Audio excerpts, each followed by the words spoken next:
Hello बच्चों, कैसे हैं आप सब। आई होप आप सब अच्छे होंगे।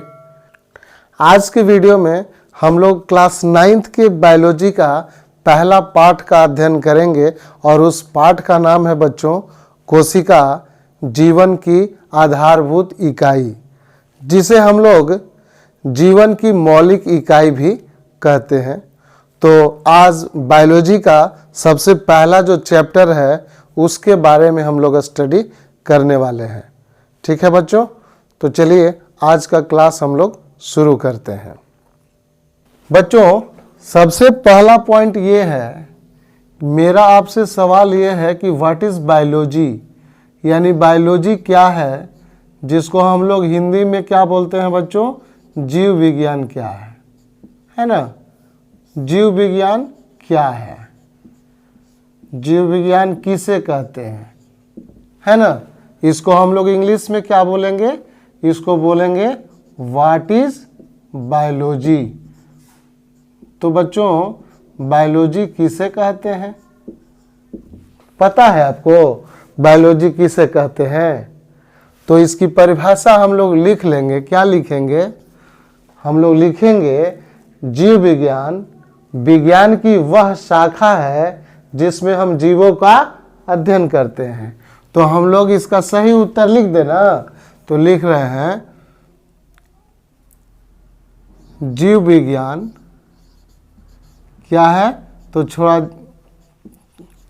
जल्दी जल्दी लिख लें। जीव विज्ञान विज्ञान की, जीव विज्ञान विज्ञान की वह शाखा है, वह शाखा है जिसमें क्या करते हैं, जीवों का, जिसमें जीवों का अध्ययन करते हैं। क्या करते हैं, जिसमें जीवों का अध्ययन करते हैं।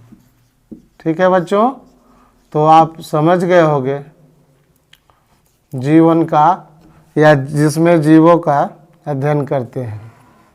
ठीक है, तो जीव विज्ञान क्या है, जीव विज्ञान विज्ञान की वह शाखा है जिसमें किसका अध्ययन करते हैं, जीवों का। तो जीवों का मतलब क्या, सजीवों का। अगर हमने लिख दिया जीवों का अध्ययन करते हैं, इसका मतलब क्या हुआ, इसका मतलब सजीवों का अध्ययन करते हैं।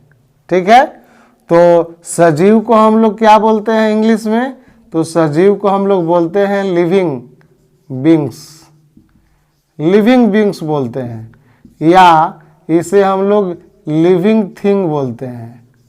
इसको आप बोल सकते हो लिविंग बींग्स या लिविंग थिंग्स। ठीक है, तो बच्चों सजीव तो पता है ना, लिविंग बींग्स याद ना हो कोई बात नहीं है, आप सजीव तो जानते हो ना। तो इसमें हम लोग किसका अध्ययन करते हैं, सजीव का अध्ययन करते हैं। बहुवचन कर देंगे तो सजीवों का अध्ययन करते हैं। ठीक है, तो जीव विज्ञान में हम लोग सिर्फ सजीवों का अध्ययन करते हैं, यानी biology is the branch of science in which we study about the living beings. यानी बायोलॉजी में हम लोग सिर्फ सजीवों का अध्ययन करते हैं, और यह बायोलॉजी किसकी शाखा है, विज्ञान की। ठीक है बच्चों, मैं आपको पहले भी बताया हूं, मैंने आपको पहले भी बताया है कि सजीव कितने प्रकार के होते हैं जो हमें अपनी आंखों से दिखलाई देते हैं। कौन कौन होते हैं बच्चों, तो पहला होता है पेड़ पौधे, पहला क्या होता है, पेड़ पौधे होता है, और दूसरा क्या होता है, जंतु होता है। तो पेड़ पौधे को हम लोग इंग्लिश में क्या बोलते हैं, इसको बोलते हैं प्लांट्स, और जंतु को इंग्लिश में क्या बोलते हैं, एनिमल्स। ठीक है, तो अब आप बताएं, अब आप ही बताओ, हमारे आसपास जो भी चीज़ें हम लोग देखते हैं, हम अपने घर के बाहर निकलते हैं, हम अपने स्कूल के बाहर निकलते हैं, तो हम जब गांव के बाहर निकलते हैं तो हमें क्या चीज़ दिखता है, रास्ते में कुत्ता दिखता है, रास्ते में बिल्ली दिखती है, रास्ते में गाय भैंस दिखता है। इसका मतलब ये सब जानवर क्या कर रहे हैं, ये सब इधर उधर घूम रहे हैं। कुछ लोग पालते भी हैं, तो गाय भैंसिया पालते हैं तो उसको द्वार में बांध के भी तो रखते हैं। सब ऐसे ही खुला थोड़ी ना घूमता है, सब जानवर खुला नहीं घूमता है। खुला वही घूमता है जिसका कोई गार्जियन नहीं है, जिसका कोई देखभाल करने वाला नहीं है। तो चलिए, जानवर खुला घूमे चाहे आपके द्वार में रहे, उससे हम लोग को कोई मतलब नहीं है। हम लोग बस इतना चाहते हैं कि आप लोग अपने घर के बाहर या आप अपने घर में कोई ना कोई ऐसा जानवर देखे होंगे। तो कहने का मतलब मेरा ये है बच्चों कि जीव विज्ञान में हम लोग सिर्फ सजीवों का अध्ययन करते हैं, और हमारे आसपास जो सजीव हैं वो दो प्रकार के हैं जो हमारी आंखों से दिखलाई पड़ते हैं। कौन कौन से हैं? तो हमने बोर्ड पे नाम लिख दिया है। पहला है पेड़ पौधे और दूसरा है जंतु। तो पेड़ पौधे को हम क्या बोलते हैं? वनस्पति बोलते हैं, और जंतु को तो जानवर ही बोलते हैं। तो यहाँ पर इस पेड़ पौधे को हम लोग क्या लिख सकते हैं बच्चों? या इसको हम लोग लिख सकते हैं वनस्पति। वनस्पति मतलब पेड़ पौधे, और जंतु मतलब जानवर। पेड़ पौधे को हम लोग पादप भी लिखते हैं, है ना। पादप माने पेड़ पौधे, छोटे हो या बड़े सब कहलाएंगे पेड़ पौधे, ठीक है। और जंतु माने जानवर। हम लोग भी जानवर, आप भी जानवर, हमारे आजू बाजू सब जानवर, ठीक है। तो हम सभी क्या है? हम सभी सजीव हैं। अब सजीव हैं तो हम लोग चलते फिरते भी हैं, हम लोग खाना भी खाते हैं, हम लोग दौड़ते भी हैं, है ना। जैसे देखिए हम इधर से यहाँ दौड़ गए, चल गए, तो हम लोग चलते भी हैं। लेकिन ये पेड़ पौधे चलते हैं क्या? नहीं। ऐसे कैसे खड़ा रहते हैं पेड़ पौधे? ऐसे तान के खड़ा रहते हैं। आंधी आएगा तो ऐसे ऐसे खाली हिलते हैं, है ना। लेकिन हम लोग तो दौड़ते हैं, हम लोग चलते हैं, हम लोग बोलते हैं, हम लोग खाते पीते हैं। वो तो एक जगह स्थिर रहता है, और स्थिर रहने के बाद कैसे खाता है? क्या उसको भूख नहीं लगता है? पेड़ पौधे को भी भूख लगता है, तभी तो वो खाना बनाता है, प्रकाश संश्लेषण करता है कि नहीं। तो चलिए ये सब की चर्चा हम लोग बाद में करेंगे। अभी तो हम लोग जान लें कि हमारे आसपास सजीव कितने तरह के हैं जो हमारी आंखों से दिखाई देते हैं। तो जो हमारी आंखों से दिखाई देते हैं वो पेड़ पौधे और जंतु कहलाते हैं। आप कहिएगा कि सर बैक्टीरिया जीवाणु जीवित नहीं है क्या? वो भी तो प्रजनन की क्रिया करता है। तो जीवाणु और बैक्टीरिया बाबू छोटा न है, बहुत छोटा है, वो हमारी नंगी आंखों से नहीं न दिखता है। तो उसको देखने के लिए हम लोग को क्या चाहिए? हम लोग को फिर बड़का बड़का माइक्रोस्कोप चाहिए।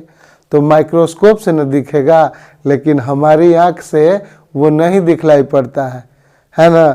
हमारे हाथ में बैक्टीरिया भरा हुआ है, दिखाई दे रहा है?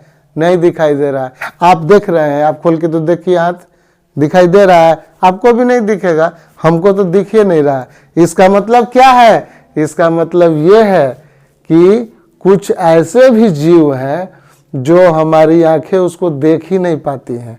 उसको हम लोग क्या बोलते हैं?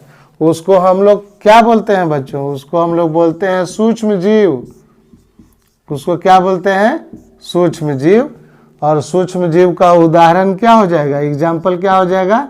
जीवाणु। और जीवाणु को हम लोग क्या बोलते हैं इंग्लिश में? बैक्टीरिया। तो बैक्टीरिया जो है वो सूक्ष्म जीव है, ये हमारी आंखों से नहीं दिखाई देता है। इसीलिए हम बार बार कहते हैं, हम क्लास में भी कहते हैं कि जब भी सजीव की बात आए तो सिर्फ दो चीज याद रखना, पहला पेड़ पौधे और दूसरा जंतु। ये दोनों तो दिखता है ना, कि यो नहीं दिखता है? जरूर दिखता होगा। अब इसको नोट कर लिए होंगे आप लोग, वीडियो को रोक करके इसको नोट कर लीजिएगा, ठीक है। अब हम मिटा रहे हैं इसको।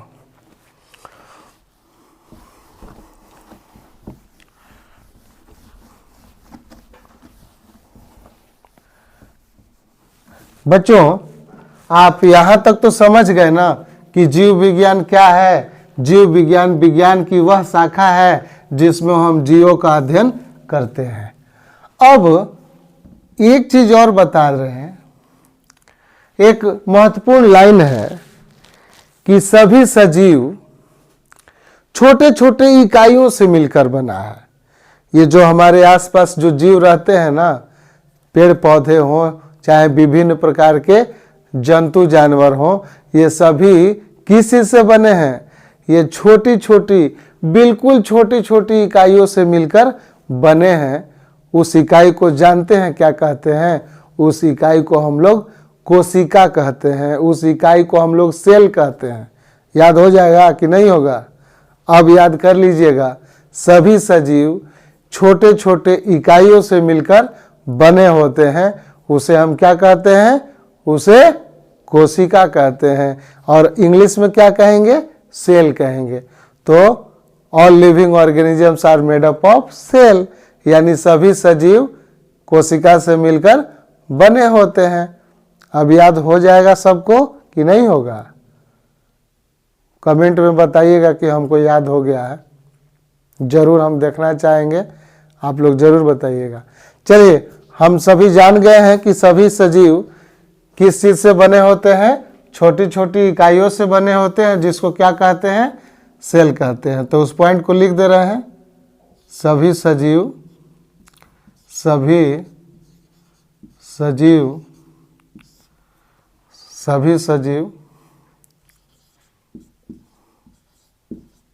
छोटे छोटे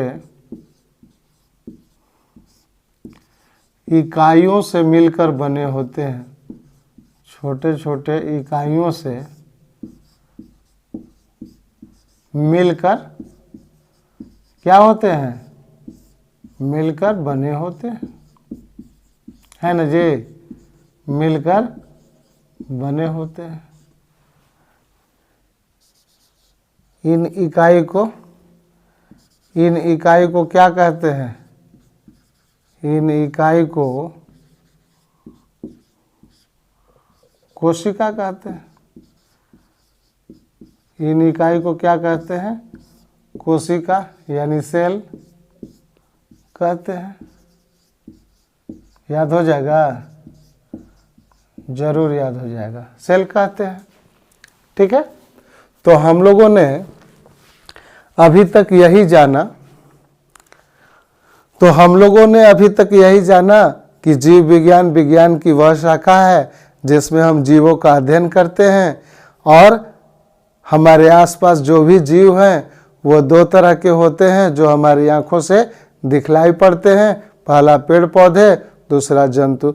फिर हम लोग अभी चर्चा किए कि सभी सजीव छोटे छोटे इकाइयों से मिलकर बने होते हैं, जिसे हम कोशिका कहते हैं।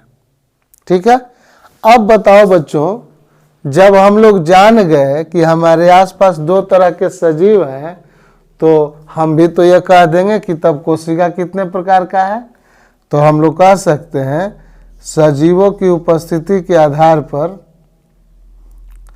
सजीवों की उपस्थिति के आधार पर, सजीवों की उपस्थिति के आधार पर कोशिका दो प्रकार के होते हैं। कोशिका कितने प्रकार के? दो प्रकार के होते हैं।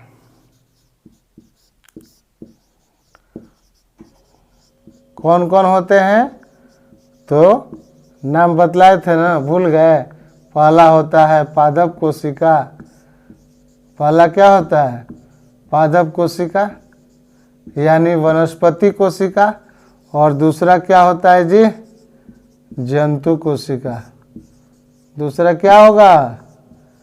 जंतु कोशिका। पादप कोशिका को अंग्रेजी में क्या बोलते हैं, मालूम है? नहीं मालूम है? चलिए देखिए क्या कहते हैं, उसको प्लांट सेल कहते हैं। जंतु कोशिका को क्या कहते हैं जी, मालूम है? इसको कहते हैं एनिमल सेल। अब बताइए, हम अभी अभी बताए कि सजीवों की उपस्थिति के आधार पर कोशिका दो प्रकार के होते हैं, पहला पादप कोशिका, दूसरा जंतु कोशिका। याद हो जाएगा।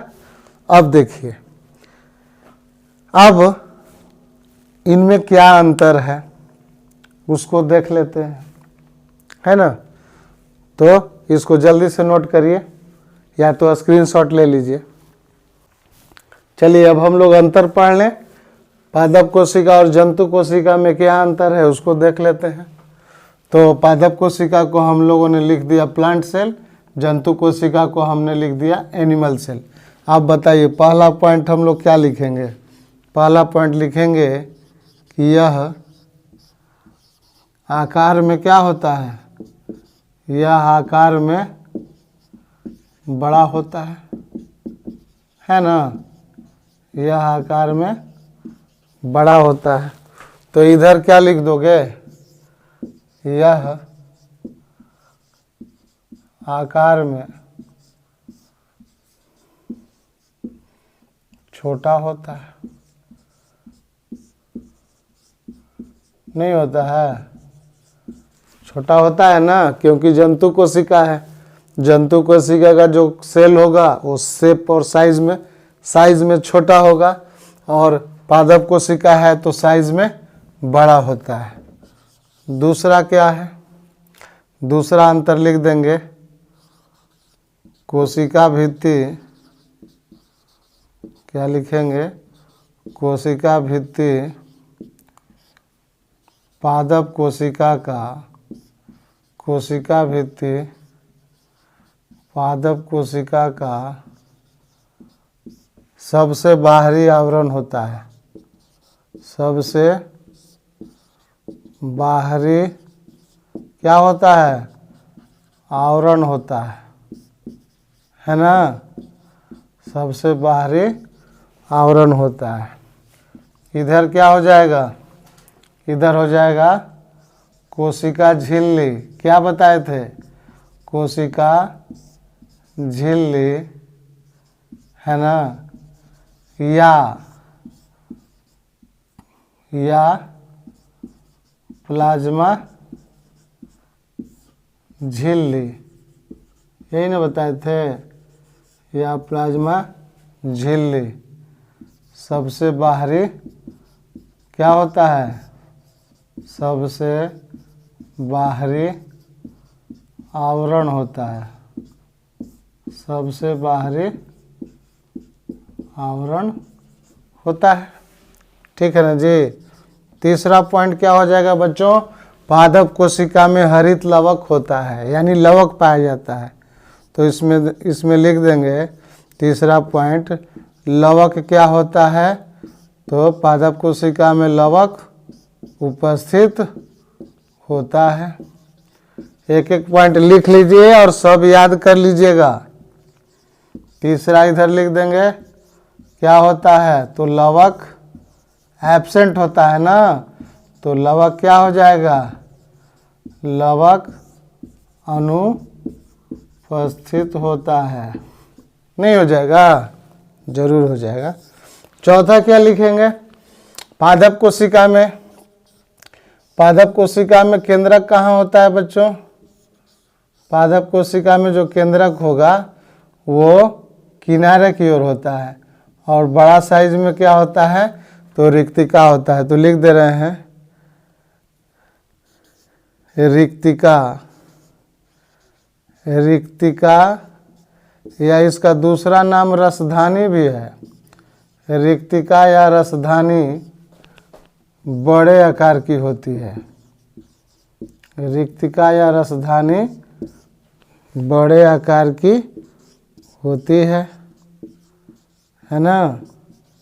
देखिए कितना बड़ा साइज है, सबसे ज़्यादा जगह यही छेकेगा। चौथा, सबसे ज़्यादा जगह रिक्तिका छेक लेगा, बहुत बड़ा होगा, देख लीजिए किताब में फोटो। चौथा क्या होगा, इसमें हम लोग लिख देंगे जंतु कोशिका में रिक्तिका या रसधानी क्या होता है, अनुपस्थित होता है। हम लोग लिख दे रहे हैं रिक्तिका या रसधानी क्या होता है, अनुपस्थित होता है। और अगर होगा भी तो बहुत कम। ठीक है, पांचवा अंतर क्या हो जाएगा बाबू, पांचवा अंतर हम लोग क्या लिख देंगे, पादप कोशिका है ना, तो इसमें तारक काय, तारक काय क्या होता है, अनुपस्थित होता है। तारक काय क्या होगा, अनुपस्थित होता है। ठीक ना। और यहाँ क्या हो जाएगा, तारक काय उपस्थित होता है। जंतु कोशिका में तारक काय क्या होगा, उपस्थित। ठीक।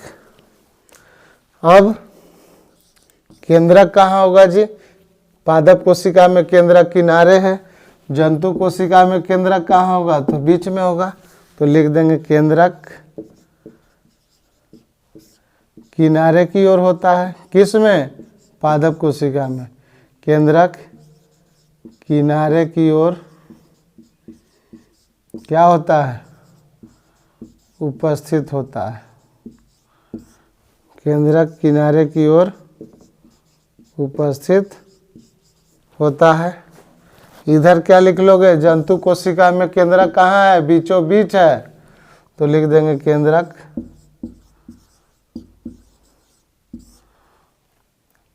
मध्य में।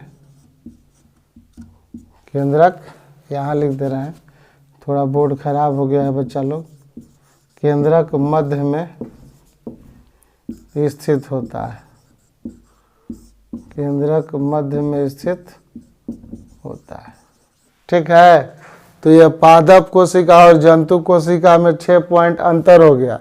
इसको आप नोट कर लीजिए, इसको याद कर लीजिएगा, और फिर इसके बाद हम लोग फिगर उगर बनाएंगे और उसको आराम से समझेंगे। तो बच्चों आज के वीडियो में हम लोग इतना ही स्टडी करेंगे। आज का वीडियो जो था वो आपके लिए, सभी के लिए एक कोशिका का परिचय था। हम लोगों ने बायोलॉजी का पहला चैप्टर शुरू कर दिया है और हम लोगों ने कोशिका का परिचय प्राप्त कर लिया है। हम लोगों ने जान लिया कि कोशिका है क्या। कोशिका सभी सजीवों की एक छोटी इकाई है। इसके बाद हम लोगों ने अध्ययन किया कि सजीव कितने प्रकार के होते हैं। तो हमारे आसपास सजीव 2 प्रकार के होते हैं, जंतु और पेड़ पौधे, जो हमें दिखलाई देते हैं। ये सभी पेड़ पौधे और जंतु किस चीज़ से मिलकर बने हैं, कोशिका से मिलकर बने हैं। तो जाहिर सी बात है कि दोनों में काफ़ी अंतर होगा। तो हम लोगों ने जंतु कोशिका और पादप कोशिका में अंतर पढ़ लिया है। अगले वीडियो में हम लोग अंतर पढ़ेंगे प्रोकैरियोटिक और यूकैरियोटिक कोशिका, और उसके बाद हम लोग डिटेल स्टडी करेंगे कोशिका की संरचना। तो मिलते हैं हम लोग अगले वीडियो में, तब तक के लिए धन्यवाद। हाँ, वैसे बच्चे जो मेरे चैनल पे पहली बार आए हैं तो वो मेरे चैनल को सब्सक्राइब कर लें। वीडियो के नीचे लाल रंग का बटन है, उसे दबा दीजिएगा, और जैसे ही आप दबाएंगे उसका रंग चेंज हो जाएगा। और उसके बगल में एक छोटा सा घंटा है, उसको भी दबा दीजिएगा, और दबाने के बाद ऑल को भी दबा लीजिएगा। तो इससे क्या होगा कि जैसे ही हम वीडियो अपलोड करेंगे आपके पास तुरंत नोटिफिकेशन चला जाएगा और आपको मालूम चल जाएगा कि राजेश सर वीडियो क्या किए हैं, अपलोड कर दिए हैं। तो बच्चों मिलते हैं हम लोग अगले वीडियो में, तब तक के लिए धन्यवाद।